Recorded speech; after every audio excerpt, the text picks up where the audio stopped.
Kali ini kita akan membahas film yang bergenre kriminal, drama, dan tentunya misteri yang berjudul Margaret Sets a Trap tahun 2016.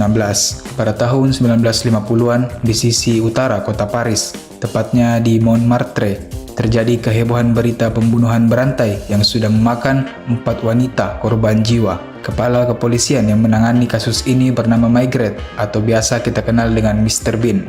Terlihat juga pemberitaan media yang terkesan mengkritik kinerja kepolisian di bawah kepimpinan Margaret yang dianggap lamban karena sudah jatuh korban keempat.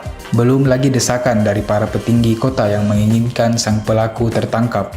Scene berpindah ke sebuah keluarga kecil. Anak bayinya sedang demam. Ibunya berencana untuk membeli obat setelah menidurkan semua anaknya.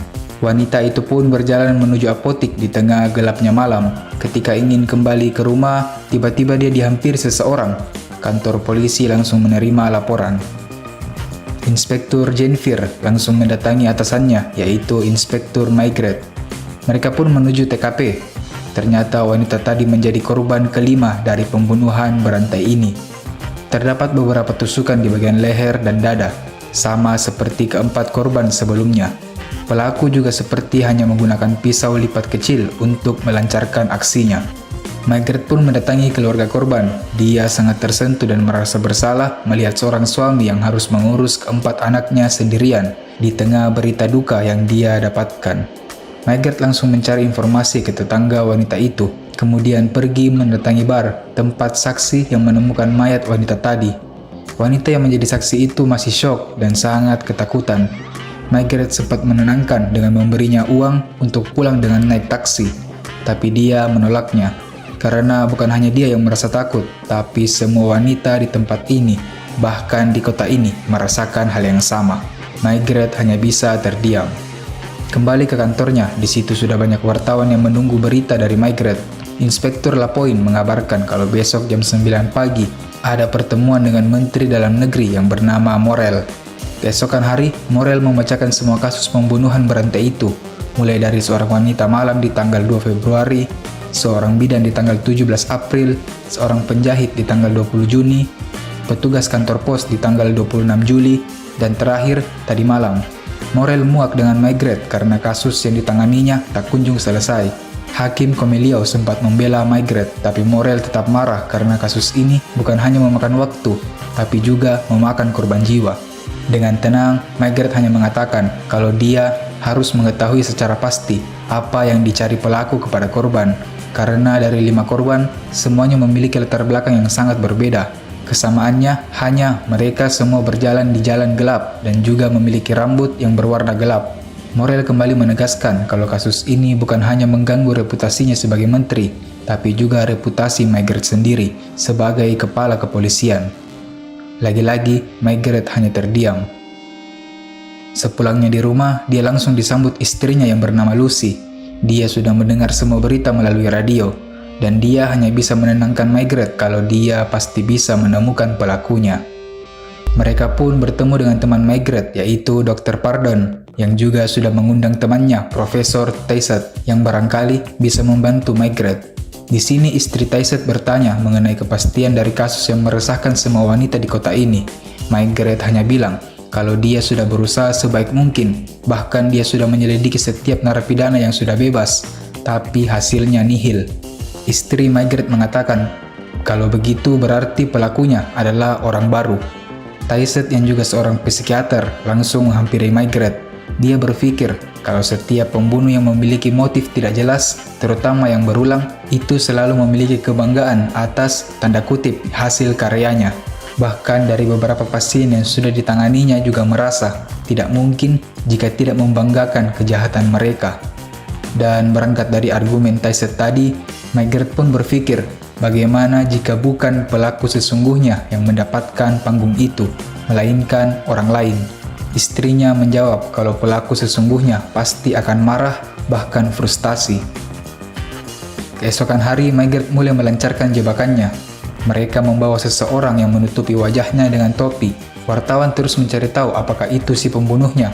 Mereka membawanya masuk hingga ke ruangan Margaret. Margaret bahkan memesan beberapa roti. Dan ketika pengantar roti itu masuk, mereka langsung bersiap dan Jennifer bertindak seolah sedang menginterogasi pembunuh itu.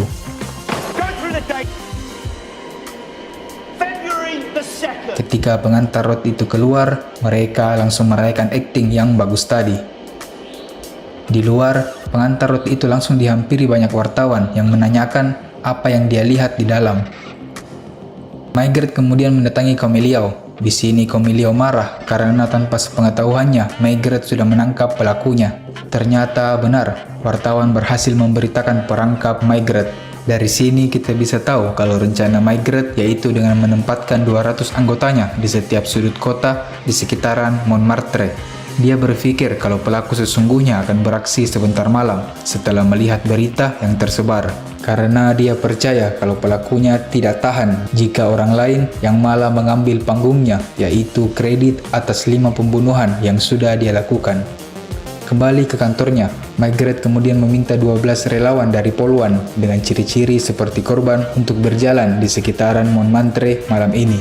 Seketika semuanya kaget. Bahkan Jennifer khawatir akan terjadi sesuatu kepada Poluan mereka, tapi Maigret hanya bilang kalau kita melakukan pekerjaan kita, mereka akan aman. Para relawan Poluan itu pun diberitahu rute mereka jalan sebentar malam. Akan ada 200 orang anggota Maigret yang akan berjaga di situ juga dengan pakaian bebas untuk melindungi mereka semua. Maigret mempersiapkan senjatanya dan mulai mengelilingi kota bersama Jennifer. Semua anggota Maigret juga mulai menjalankan aksi menyamarnya. Maigret sempat melihat anggota Poluannya yang bernama Martha berduaan dengan pacarnya, dan Maigret pun kembali mengelilingi kota. Di sisi lain, Martha kembali berjalan di rutenya hingga tak lama seorang menghampiri dan mencoba membunuhnya. Martha melawan dan berteriak minta tolong. Semua anggota pun segera ke sana. Inspektur Locknon yang sampai pertama, dia melihat pelaku dan langsung mengejarnya. Maigret datang dan mengecek kondisi Martha. Sementara itu, Locknon masih terus mengejar pelakunya. Tapi sayangnya, dia tidak berhasil. Pelakunya lolos. Maigret kemudian menanyakan ciri-ciri pelaku kepada Martha. Sayangnya dia hanya melihat sekilas dan hanya sebentar. Yang dia ingat hanya seorang pria dengan setelan gelap yang berambut coklat. Dia juga sempat melihat pisau kecil di situ. Dan ternyata Martha sempat merobek kain dari setelan pelaku tadi. Itu bisa menjadi petunjuk untuk Maigret nantinya. Dia pun dibawa ke kantor dan kembali diinterogasi. Dari sini mereka berhasil memecahkan kalau pelaku juga tidak lebih tinggi daripada Martha, dan dia memakai sebuah cincin kawin di tangannya karena tangannya sempat menutup mulut Martha. Maigret pun bangga dan berterima kasih kepada Poluan itu. Dia juga menyuruhnya untuk menenangkan diri sebelum menulis laporan secara detail. Maigret kemudian mendatangi temannya Moers yang seorang penjahit. Dia meminta untuk mengulik asal-usul dari kain pelaku yang dirobek Martha tadi. Moers cuma bisa bilang kalau kainnya biasa saja, tapi kancingnya istimewa. Itu berasal dari Inggris dan orang yang kau cari pasti sangat berselera.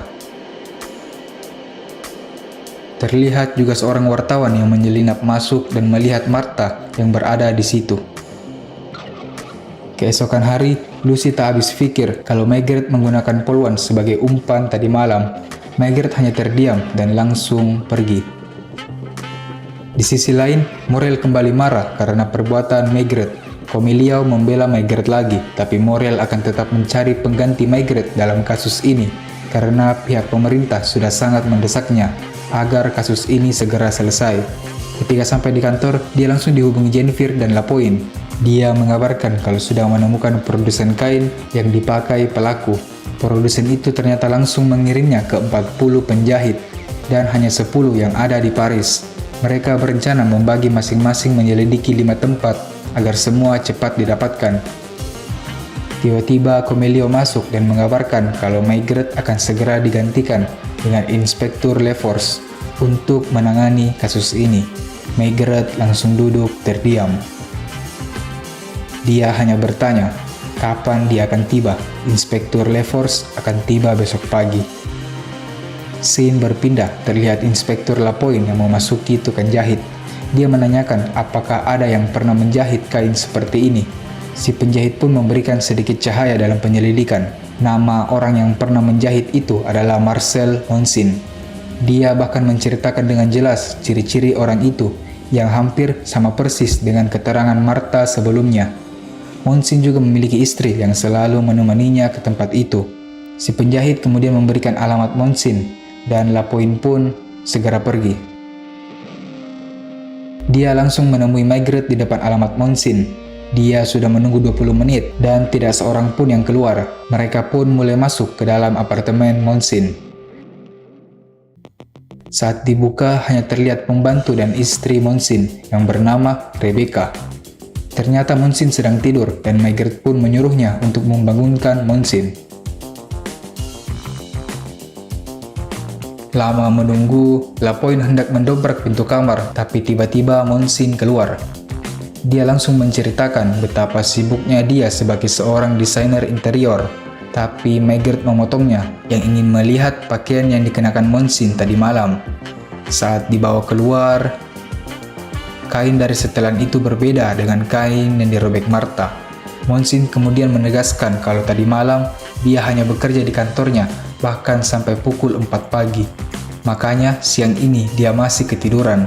Maigret kemudian meminta untuk mengecek lemari pakaian Monsin. Saat dicek, tidak ada satupun kain yang sama dengan punya Martha. Ketika Monsin diperlihatkan kain Martha, dia baru mengingat kalau pernah membuat setelan itu. Tapi karena kemarin di dalam bus ada orang yang sedang merokok dan mengenai jasnya sehingga jasnya lubang karena rokok itu. Dia tipe orang yang tidak menyukai sesuatu yang sudah rusak. Jadi dia lebih memilih memberikan setelannya itu kepada seorang gelandangan seminggu yang lalu. Dia pun memanggil pembantu Monsin untuk dimintai keterangan. Dan sayangnya tidak ada hasil yang dia dapatkan. Pembantu itu menjawab dengan mulus. Tetapi Maigret malah langsung menyuruh Monsin berpakaian dan ikut ke kantor polisi. Monsin terdiam dan dia bertanya, "Kenapa?" Maigret langsung bilang, "Kenapa dari awal kau tidak menanyakan kenapa kami di sini?"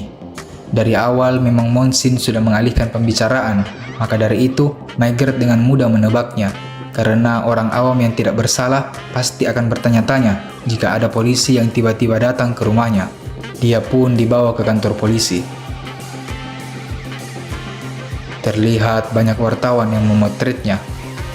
Maigret kemudian memerintahkan Jennifer untuk menyuruh 12 anggota untuk mencari gelandangan yang mendapat setelan dari Monsin. Di sisi lain, Rebecca diinterogasi oleh Lapointe. Dari sini bisa diketahui kalau Monsin belum diizinkan mendesain secara resmi karena dia belum bergelar arsitek. Rebecca pun membela suaminya dengan mengatakan kalau bukannya proyek Monsin tidak ada, tapi dia hanya memilih beberapa saja. Terlihat Monsin yang memasuki sel tahanan dengan sangat ketakutan. Ketika ditanya bagaimana hubunganmu dengan ibumu, Monsin hanya terdiam, tapi di sisi lain Rebecca menjelaskan kalau hubungan mereka sangat baik. Lapointe kemudian bertanya, bagaimana kau bisa membayar apartemen dan pembantu jika kau tak bekerja dan penghasilan suamimu sedikit? Rebecca hanya bilang kalau mereka memiliki uang dari orang tua mereka. Maigret dan Locknon pun pergi ke rumah ibu Monsin yang bernama Fiona. Di situ Maigret berulang kali bertanya seputar kunjungan Monsin ke sini, tapi Fiona benar-benar tidak pernah dikunjungi anaknya dalam waktu dekat ini. Ketika dia tahu kalau anaknya menjadi tersangka pembunuhan, dia sangat panik terjadi sesuatu kepada Monsinnya. Dia kemudian bersikeras ingin pergi melihat anaknya, bahkan dia membiarkan Locknon menggeledah rumahnya semaunya. Fiona sangat marah karena anaknya sudah dituduh. Bahkan dia menggertak wartawan yang ingin memotretnya. Saat sampai di dalam sel, dia langsung memeluk Monsin yang tidak berdaya. Fiona berjanji akan mencari pengacara termahal di Paris untuk mendampingi Monsin. Dia rela menjual segala hartanya, termasuk rumahnya. Dia kemudian bertanya, apa yang dikatakan istrimu Rebecca saat kau berada di sini? Monsin hanya terdiam. Margaret langsung bertanya kapan terakhir Fiona bertemu Rebecca. Fiona seketika marah dengan alasan Margaret selalu memojokkan keluarganya. Dia kembali menegaskan akan kembali besok dengan pengacara termahal di Paris. Monsin kemudian dibawa ke TKP tragedi Martha. Dia dijejerkan dengan beberapa pria, dan di situ juga ada Martha. Margaret kemudian menyuruh Martha melihat dengan seksama pria mana yang menodongnya kemarin malam. Martha kemudian melihat wajah pria itu satu persatu. Dia terhenti di Monsin, dan Martha menunjuknya sebagai tersangka yang dilihatnya, tapi Martha masih sangat ragu. Kembali ke kantor, Cornelia membawa Inspektur LaForce yang akan menggantikan Margaret untuk memimpin kasus pembunuhan ini. Tampak semua anggota Margaret terdiam. Lapoin dipanggil Jennifer. Ternyata Jennifer benar-benar menemukan setelan di seorang gelandangan dengan ciri-ciri yang disebutkan Monsin, yaitu ada bagian yang terbakar rokok. Itu berarti bukan Monsin pelakunya, karena dia sudah memberi setelan itu kepada gelandangan seminggu yang lalu, jauh di hari sebelum tragedi Martha terjadi. Di sel, Margaret terdiam melihat Monsin. Dan dari sini kita bisa tahu kalau ternyata ibunya Fiona sangat menyayangi Monsin. Bahkan dia dispesialkan, dengan kata lain, sangat amat dimanjakan. Dia kembali mengingatkan Margaret kalau hari ini akan datang pengacara termahal yang akan melawan Margaret. Dengan tenangnya, Margaret bilang kalau ibumu tidak akan mampu membayar pengacara itu, dan begitu pula istrimu. Ternyata Margaret belajar dari pembantu di apartemen Monsin. Dia tidak membayar uang sewa selama 7 bulan karena Monsin kehabisan uang. Tidak ada karya yang berhasil dijual. Dia gagal menjadi arsitek. Itu sebabnya dia berimajinasi menyusuri Montmartre mencari korban untuk menunjukkan kepada semua orang kekuatan sebenarnya. Monsin mengelak karena dia sudah bekerja sepanjang hari dan kini usahanya mulai mendapat titik terang. Bahkan dia mengatakan kalau Martha juga tidak dapat mengidentifikasinya. Tak lama, Lapoin dan Jennifer masuk dan memperlihatkan setelan yang didapatnya. Monsin hanya tersenyum puas ke arah Margaret. Jennifer mengabarkan setelan yang ia dapat. Margaret langsung memintanya agar membawa setelan itu kepada Moers agar dia mencari tahu umur dari bekas rokok itu. Jika tidak lebih dari 2 hari, berarti Monsin berbohong telah membuangnya seminggu yang lalu. Dan jika sebaliknya, berarti mereka jelas salah tangkap. Setelah membawa setelan itu, Jennifer mengikuti Margaret ke apartemen Monsin. Mereka kembali mencari barang bukti berupa pisau yang digunakan Monsin yang barangkali ada terselip di bagian apartemennya. Jennifer pun mulai menggeledah. Di sini Rebecca juga mengingatkan Margaret kalau suatu hari kau akan menyesali perbuatanmu yang menuduh Monsin. Dan tak lama, Jennifer menemukan pisau kecil di atas rak Monsin. Dia pun kembali ke kantornya. Lapoin mengabarkan kalau LaForce dan Cornelia menunggunya di dalam ruangan. Dia juga memberikan pesan dari Moers. Ketika membacanya, dia langsung meminta agar Moers datang ke kantornya bersama setelan Monsin.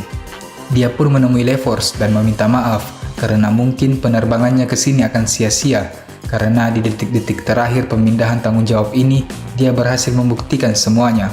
Dia memperlihatkan pisau dari apartemen Monsin, yang dimana Margaret percaya itu digunakan Monsin untuk membuat luka tusukan aneh di tubuh korban. Dan dia juga menemukan setelan yang kata Monsin diberikan kepada gelandangan seminggu yang lalu karena ada bekas rokoknya.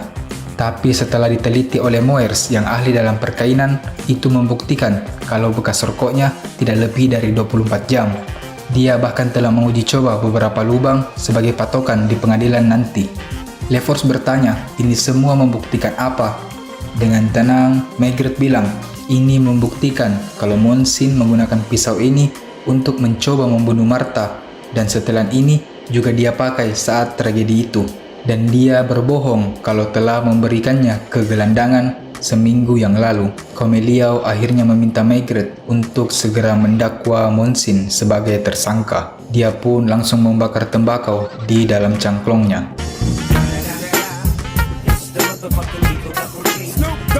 Istrinya Istrinya pun menghampiri Margaret. Dia sangat terharu senang karena kasus Margaret selesai dan besok mereka bisa menikmati waktu bersama. Malam harinya, terlihat Jennifer yang berlari dan menelpon Margaret yang sedang tidur. Dia mengabarkan kalau ternyata terjadi lagi satu pembunuhan baru meski Monsin berada di dalam sel. Ketika sampai di TKP, Margaret langsung melihat korban. Locknon mengabarkan kalau luka yang dibuat pelaku sama dengan korban sebelumnya. Hanya saja kali ini tusukannya lebih banyak dan kurang rapi karena terdapat sayatan di beberapa bagian seperti lengan. Tetapi pelaku sepertinya menggunakan pisau yang sama. Margaret kembali ke kantornya dengan membawa Rebecca dan dia meminta koran terbaru di hari ini. Dia membawa Rebecca masuk ke ruangannya, dan di dalam ruangannya ternyata sudah ada Fiona, ibu Monsin. Suasana hening. Margaret langsung melemparkan koran yang berisikan berita ada korban lain meski tersangkanya sudah ditahan. Margaret keluar meninggalkan mereka berdua di dalam ruangan. Margaret mendatangi Monsin dan langsung bertanya, sejak kapan kalian bertiga tidak akur?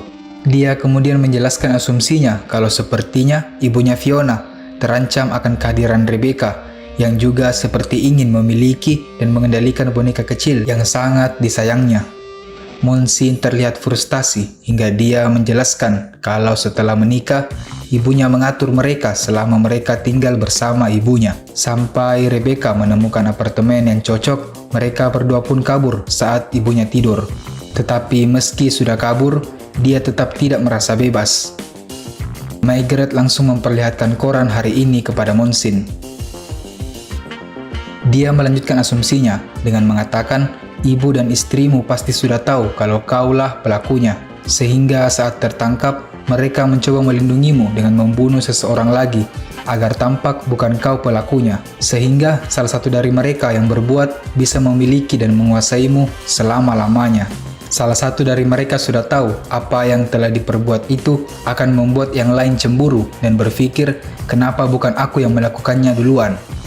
Monsin hanya menangis terdiam.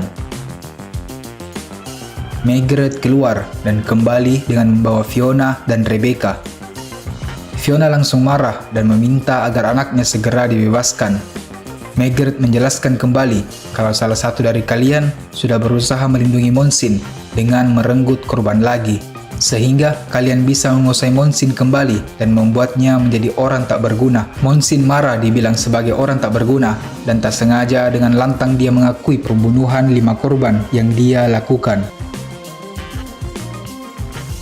Dia juga melontarkan kebenciannya kepada ibu dan istrinya. Hingga Margaret pun bertanya ke Fiona, apakah kau yang membunuh korban ke-6 tadi malam? Tak disangka Fiona mengakui kalau dialah pembunuhnya. Dia bersedia melakukan apa saja untuk anak tersayangnya. Margaret pun kemudian bertanya lagi, kalau begitu bolehkah aku tahu warna apa gaun yang dipakai korban ke-6 tadi malam? Fiona terdiam. Dia bilang kalau tadi malam sangat gelap dan dia tidak bisa memastikannya, tapi ternyata letak korban tadi malam hanya berjarak 5 meter dari lampu jalan. Margaret kembali mengulang pertanyaannya, warna apa gaun wanita itu? Tak lama Rebecca menyahut, warna gaunnya biru. Plot twist pun terjadi, ternyata bukan Fiona pelakunya, tapi istri Monsin yaitu Rebecca. Semuanya terdiam. Monsin kembali meluapkan amarahnya yang membenci Rebecca karena dia membunuh semua wanita karena faktor kebencian kepada Rebecca dan Fiona yang selalu terobsesi ingin menguasai Monsin. Rebecca pun dibawa ke atas untuk menandatangani pengakuannya. Film ditutup dengan memperlihatkan Margaret di ruangannya yang menerima telepon dari istrinya. Istrinya mengkhawatirkan keadaan Margaret, tapi dia menenangkan kalau semuanya baik-baik saja. Kasusnya sudah benar-benar tuntas. Istrinya pun mengajak Margaret untuk pergi nonton bioskop atau makan malam di luar sebentar. Tapi Margaret hanya ingin di rumah saja bersama istri tersayangnya. Istrinya hanya tersenyum. Maigret bersiap kembali ke rumah, sedangkan istrinya segera menyiapkan kedatangan Maigret. Terlihat juga suasana kota yang kini sudah ramai. Tidak ada lagi rasa takut yang dirasakan warga, terutama untuk para wanita. Baik, ada sedikit pendapat yang ingin saya sampaikan. Menurut saya, film detektif ini adalah salah satu dari 5 yang terbaik.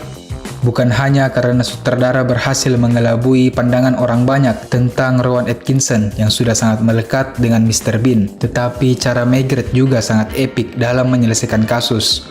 Bukan dengan mengupas bukti-bukti hingga ke akar-akarnya, seperti kebanyakan detektif, melainkan dengan memainkan emosional pelaku dengan cara lebih banyak diam, kemudian melontarkan pertanyaan yang tidak umum, yang kemudian dia olah menjadi sebuah jebakan, sehingga itu membuat Maigret terlihat sedikit bicara dan banyak aksi. Itulah yang membuatnya sangat disegani.